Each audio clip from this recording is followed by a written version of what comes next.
announce the indictment of 11 current or former East Cleveland police officers for incidents of unlawful conduct. Added to our previous indictments, that brings the total to 16 current or former East Cleveland police officers indicted in the last 7 months. I believe it is a privilege to serve the public. It's an honor to be appointed to a position of public service. All of these officers, when appointed to their positions, took an oath to serve and to protect the public. These actions you are about to see are a complete violation of their oaths. There have been criminal acts or a series of criminal acts committed by these officers of the East Cleveland Police Department. The citizens of East Cleveland deserve better. The public deserves better. Today, the Cuyahoga County Prosecutor's Office continues our mission to do something about this behavior, and it is to hold these officers accountable. I'm going to move forward to the sentencing of one of the rogue cops that was stealing from the people. Citizens were asked to come make impact statements. Only one person came forward, and that was Jonathan Whitlow. He says so many things that people in this community can relate to. Mr. Jonathan Whitlow is here. He's going to speak about two events that happened in 2020 and 2021. All right, sir. Can you state your name, please? Yes, my name is Jonathan Whitlow, JONATHAN WHITLOW. All right, Mr. Whitlow, I want to make sure we hear you. Can you speak into that microphone with the green light on? Yes. Okay, that's great. Thank you. All right, now tell us, you have a right as a victim of crime. Can you tell us what happened to you and what as a result, how you felt about it, and what you think should happen there in this case? Go ahead, take your time. The first time, my homeboy was driving the car. My friend was driving the car.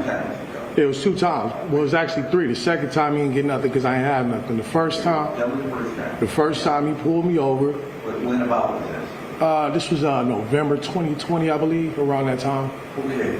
So you pull over, you're driving in East Cleveland, I think? Yes, I was coming back from purchasing some marijuana. Okay. I went to go make a left turn. He made a U-turn. He said that I almost hit him. But I mean, where the street is and where I was at, it's impossible. You know, it's virtually impossible. So he hit the U-turn, he blurred me, he turned on the sirens. He said what he had to say. My friend was in the passenger, so, you know, I'm talking because it's my car. And because he made every excuse for why he stopped me, but I'm like, no, we weren't speeding. No, I was in the passenger side, it was my car. Yeah, it was my car. And I was basically dropping my friend off to his car. So when we made the left turn, we made a left turn to where my friend's car was. So like I said, I told him, you know, this is BMW Factory 10. They're not going to put it off the car lot if the tent's illegal. So, I mean, that's what he was trying to do everything off of. He never gave me a ticket. So I called East Cleveland, you know, to try to figure out where can I get the ticket, to figure out what was going on. Didn't do none of that. I noticed that some of my money was missing. The reason why I never said nothing is because I had drugs in the car that he didn't find. So I dodged the bullet. That's how I looked at it. You got this ticket, you got back in your car, and you noticed money was missing. Yeah, because me and my homeboy got out. I was roughly about 13, close to that, 1,300. But I wasn't tripping. So then, yeah, because I had drugs on me. Like, if I get out of there I'd rather, you can take the money than go to jail. I ain't tripping on that. So about a year later, probably less than that, is when this at the gas station happened, which I have him on camera. So, I mean, all the faces he was making when she was describing the last one, he could do all that all he wants to. I got him on camera, it's on Facebook. And the troubling part about it, well, I pulled up, I was driving. I'm driving by, he was parked at the rallies right over there by the Foreman Mills. Well, where's the rally? The rally's right by the... In front of Foreman Mills going up Superior. So now this is it's rush hour traffic. So every car is jammed, you know, we're jam packed. So I see him come out. When he comes out, you know, he's going around, weaving around with the lights on. I'm not tripping because I'm like, well, hell, you know, nobody's speeding, can't know. I'm thinking he's going, you know, to go, maybe there's something going on, you know, in the neighborhood or something like that. He happens to get behind me. When he gets behind me, like me, I'm not noticing, I'm not thinking that he's on me because I'm not doing anything. But I go to turn into the gas station, his car, like the way he's driving, like the little metal thing hit up against my shit. So I'm like, excuse my language, it hits up against the back of my bumper. So I drive up, I speed up and park. So I sit there and I wait for him. I'm sitting there for about 10 minutes. So I put my hands out the car like this, what's going on. So that's when he finally comes out. He's like, why do you have your door open with your hands? I'm like, I'm just letting you know I have nothing, I'm just, you were sitting there for 10 minutes. I'm trying to figure out what's going on. So as I'm doing that, that's when he telling me, get out the car. I'm like, for what? Tell me what you're stopping me for. So I'm, basically, tell me what you're stopping me for. What was going on? He decides to pull me out, roughs me up a little bit, throws me in the back of the car. I start recording from that point on. So I start recording from that point on. From that point on, I start recording. I'm sorry. Yeah, I'm sorry. So I'm in the back of the car. An unmarked car pulls up. A white truck pulls up, and they just basically proceed to bum rush my car.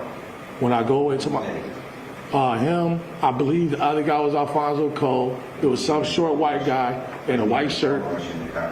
They went in there they were ransacking my car. If you look at the way I keep my car and the way that the car looked after they got done with it, not to mention the way they looked when they got into Eastern. How was it when you were done? It's immaculate. I keep it immaculate. I have pictures of the day whenever I drove the car off. I have pictures of what it looked like when it was on the impound lot. I had a 750 Li BMW Alpina. In what year then? It's a 2011. They don't make them no more. The V12 McLaren engines. Right. And how was the car after they left? It was destroyed. How so? The curtains were snatched off the back of the back curtain. The side curtains were tore up. Clearly they popped open my the armrest in order to get inside to get the money and where the marijuana and the gummies were held at, because they weren't on my seat. They were locked in a What thing. do you have locked in your glove compartment? I have my money in there. Center console, are you referring to? No, it's in the middle, because on BMWs on the LI, it's almost like a. It's between the seats? Yeah, it does sit between the seats though. Okay, well, what did you have locked in there? I had my weed, I had my gummies in there. I had roughly about an ounce and a half. And then as far as the gummies, about 4 packs of gummies. Gummies with drugs in them? Yeah, THC gummies. Well, mind you, I'm not getting illegal or nothing like that. Okay, so anyway, it's a THC gummies. What kind of gun was it? I had no gun. I said gummies. Gun, okay, no gun, all right. No gun. THC gummies, and like I said, some cash on me from my PUA. How much cash? It's about 3,000. It's in the 3,000 area. I can know the exact number because I know exactly how much it came in on the PUA on the day that happened. The day that happened was July 7th, I believe. How you knew it? Excuse me? How you happen to know the exact amount? So you got Because it came in on my PUA that day. on your what? It came in on my PUA that day. I'm never going to forget that day because I recorded one and I told him he'll see me again. It's on my Facebook. I have everything. I have his arrogance. I have all the shit he taught. The stuff he taught. I kept the receipts. How so? I recorded it right there in front of him, and I told him he's the only person that ever pulled me over. Don't nobody pull me over because I don't drive crazy. Recorded it on your phone? I recorded it on my phone. It's on my Facebook as we speak. It's been sitting there since that day it happened. Okay. I walked inside of East Cleveland that night, and I told them, proceeded to tell them everything that happened. You went to the East Cleveland? East Cleveland Police Department. They slammed the window on me several times. It took me several times. Explain what you mean by the window screen. They have an opening window where you go to and you go and you speak to them and you tell them about the complaint that may have happened to you, to whether it was a person out here or one of their officers. They chose to ignore me. When I first came into the building, They slammed the window several times. they slammed the window in my face several times as I told them what was going on. They said that they weren't here, so it doesn't have nothing to do with it. They weren't here? They weren't there, it wasn't their shift, so they don't give a damn. That's what they told me. Okay. All right. Keep going. So after all of that occurred, I just let it go. Eventually, I got a call from Detective Nucka, and and then the FBI, and I started putting together and trying to help to put together this case for me. So the police and FBI contacted you Yeah. about those incidents? Yes, sir. How they have to contact you, you know? Because I was the person who kept on pushing forward with this. If it wasn't for the robbing the guy who was going to go pay for his mother's funeral. Lord, louder for me, please. Because I was the person who went forward with this. If it wasn't for the guy who got robbed going to go pay for his mother's funeral and it didn't make the news, we probably wouldn't be here today. You have to explain it to me. Because nobody was taking any action. This has been going on in East Cleveland for over 20 years. Okay, you said something about a guy with a funeral that probably... Yes, there was a guy who was going to a funeral who was robbed by these same two clowns. And whenever it happened is whenever everybody made a big deal over it, because who wants to see somebody get robbed when they're paying for the mother's funeral? Well, did you have...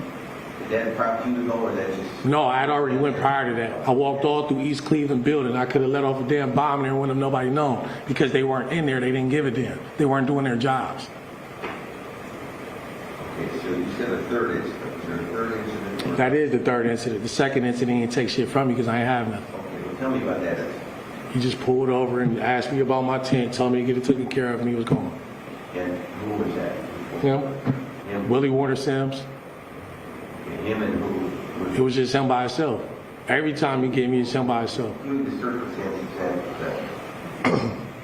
I was somewhere coming down from the Coventry in that little area, and he came hopping out of the forgot the name of those buildings right there.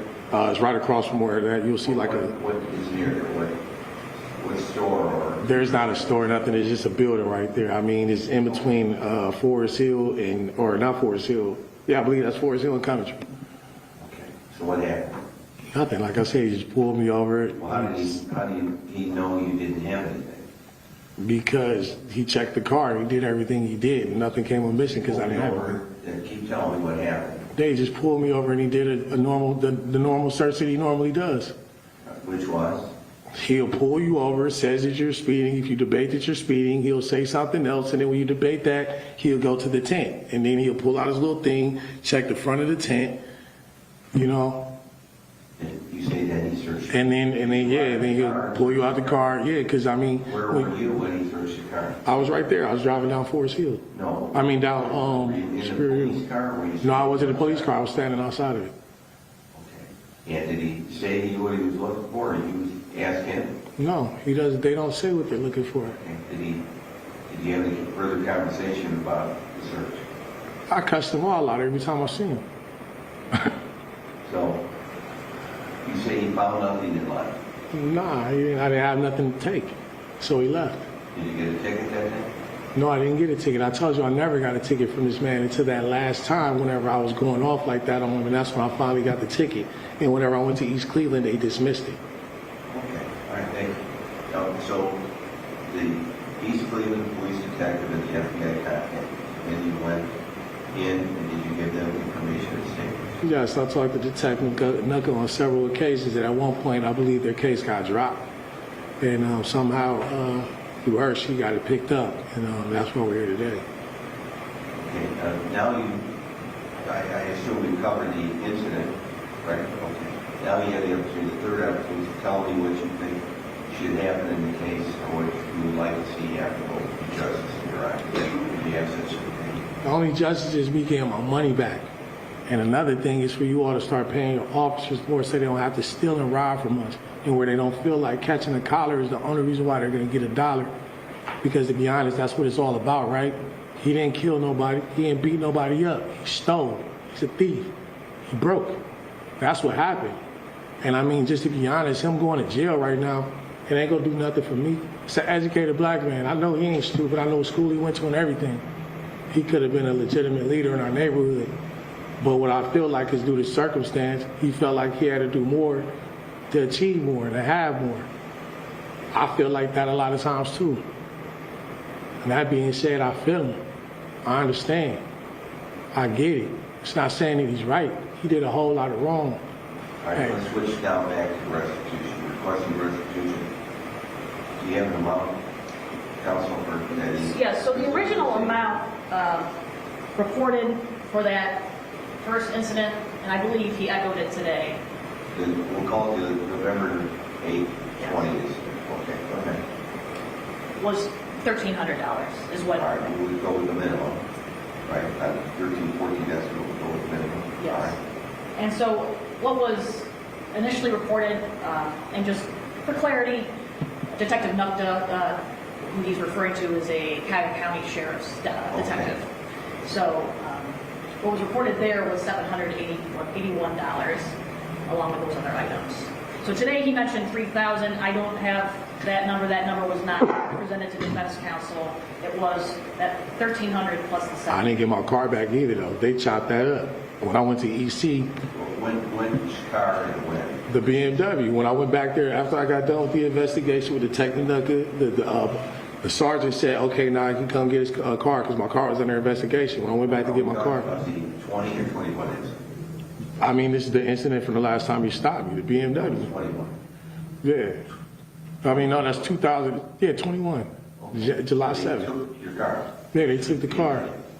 And you said they chopped it up. Yeah, they took it to a chop shop. They didn't put it on auction. They didn't do anything. And then the car was under investigation. It was never supposed to be touched in the first place. Did they tow your car and did you owe money for the tow? Was that? I didn't owe money for nothing because it was under investigation. The car shouldn't have been touched off of that lot. Once it hit that lot and I started talking to Nuka, yeah, I'm telling you, once I started talking to Nuka and the FBI, the car was under investigation and the sergeant knew that. All right. And the car went to an impound lot? Yes, the car did go to an impound lot. I went to my car and seen it every day.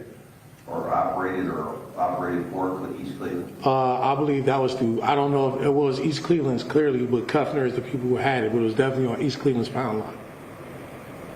All right. You aware what happened in the car?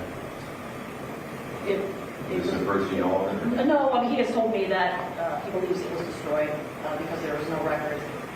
So you didn't, was there a time you could go retrieve that car but were unable to because of? Yes, after it was under investigation, I was sitting here with the FBI and Detective Nuka, and they got done talking to a sergeant and said, yes, Jonathan Whitlow, you can go and get your car. I left out of here and beelined it to my car. It was no longer there. When I asked the operator How of it, long after the event was this? You finally talked to the FBI? this is about 17 days in. And it was 17 days and the car was no longer at the impound lot? Yes. And where did it go? From the operator, the guy who operated, he said that they took it and took it to a chop shop. Like an operator, not a cube or just where they jumped the car, but someone, a chop shop need a place that takes apart a car and distributes the parts for sale. East Cleveland police, they probably sell dope too. I don't know. I just know they chopped the car up. That's all I know. You know that Because the operator told me and had a piece of paper with me and let me know and told me. I've dealt with the police. I haven't done this. Yeah, I'm just trying to understand. Where was this? Was a junkyard type operation? No, this was East Cleveland's impound lot. They have their own impound lot on that? Yes, they have an impound lot right across the street from, it's right there next to, it's close to Shaw High School in that area. Okay. You can stand at Shaw High School and look directly at it. Behind Shaw, or where is it at? It's on Euclid somewhere. I don't know. You're asking for our direction. It's like, man, I'm not Google Maps. I'm trying to determine, is it a lot? It's East Cleveland's impound. Private lot that the city uses to take. I mean, I have a video of it where I could show you it on the camera. I mean, I just. Video of the car in the lot? Yes, sir. Was the car in the lot when you signed the video? Yes, sir. I have it in my in there before they told me it was an alpha investigation.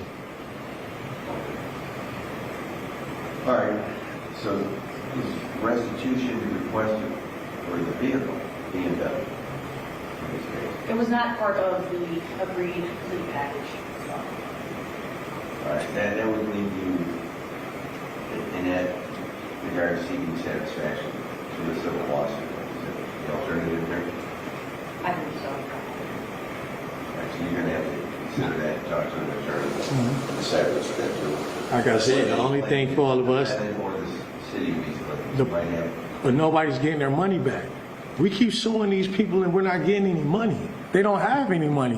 What we should be doing is suing the state because you all have known about these people doing this for 25 years. Who are we suing at this point? Have you sued anybody yet? Have they paid anybody yet? That's the question. Have they paid? What are we doing? We're using this money to sue and we're going through all the stress and Have you sued sued anybody yet? I'm gonna sue, but I'm gonna tell you, my lawyer. When you call lawyers, they don't want to pick it up. You know why? Because they're wasting their time. They're not gonna get paid. I understand the chances of recovery. Y'all about to send him to prison. He can't pay me making 3 cents an hour. How is he gonna pay me? How are we gonna get all of our belongings back? How are we gonna get anything back? All we gotta do is sit here and live with pain and anguish. Y'all gonna pay for a therapist? That's a good question.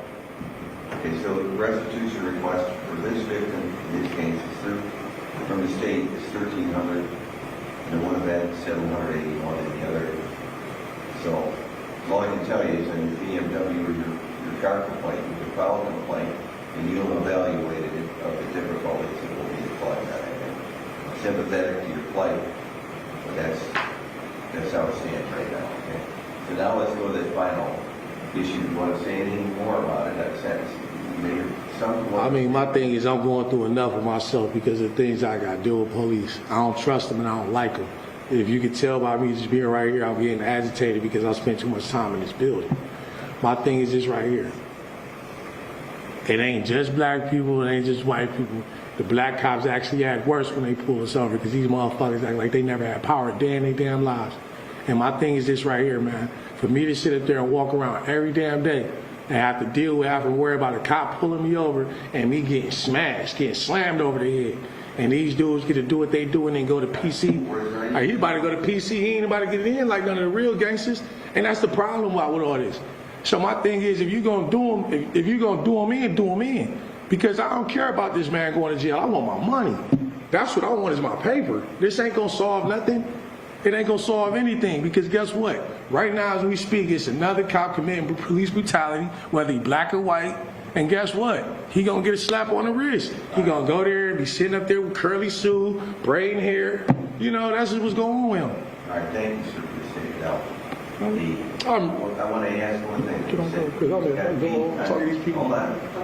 All right, then you can sit down. I don't even like You this. said something about you were smacked up when you physically abused in any way in this case. Yeah, you always physically abused. He dragged me out the car. He had no reason to take me out the car. I didn't do anything. I had permission for the police to even drive the car while I was driving to. Were you injured or? Nah, anything was hurt was my pride because I couldn't hit him back. All right, thanks. Appreciate it. Long-winded judge who was speaking to the ex-cop he was about to sentence said this about Jonathan. By a police officer or a citizen, it's turning it all around. It's put things upside down. That's not supposed to happen.